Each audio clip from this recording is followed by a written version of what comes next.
stuff is it? It might be my new roommates. Is that a replacement?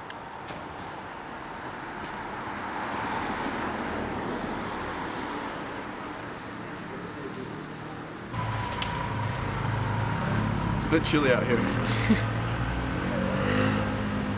Is it like just a random shot of me standing here? You're like waiting. Can I be tying my hair? Yeah. Action. This is the first sort of fictional project that I'm doing at AUP that's by myself, and it's sort of like I have complete control over it. Thank you. Take these out? Yeah, thank you. Okay. Cool. I think that was better. That's good? Yeah. I realized that I was shaking.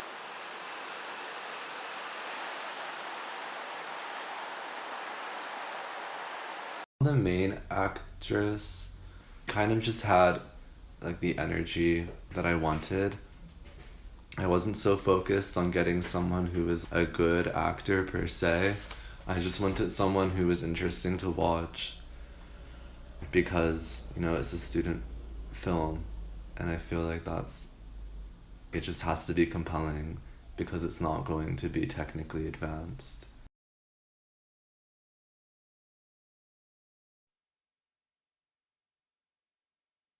The sound came out pretty clear from the camera, but I do have some of it recorded on a microphone and some of it recorded on my phone too. But as of yet, I haven't really had the need to use any of that sound.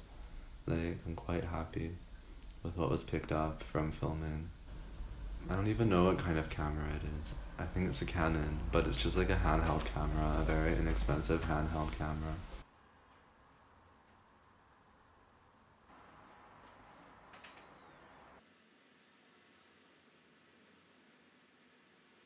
Most of the film takes place inside of this apartment. Honestly, just chosen because it was the easiest location to film. It's a big apartment, so there's a lot of different spaces. I mean, this apartment is like 2 different locations inside the film even. So it's like, it was just something big enough that I'd be able to do that. Where like we could shoot a scene at a party at someone else's apartment, and also a scene in the apartment, like in the same location on the same day, just for the simplicity of that. But I don't know how to set this up right now. They're both sitting here, and I just don't know how to shoot that. This is so wrong. What were you even trying to do?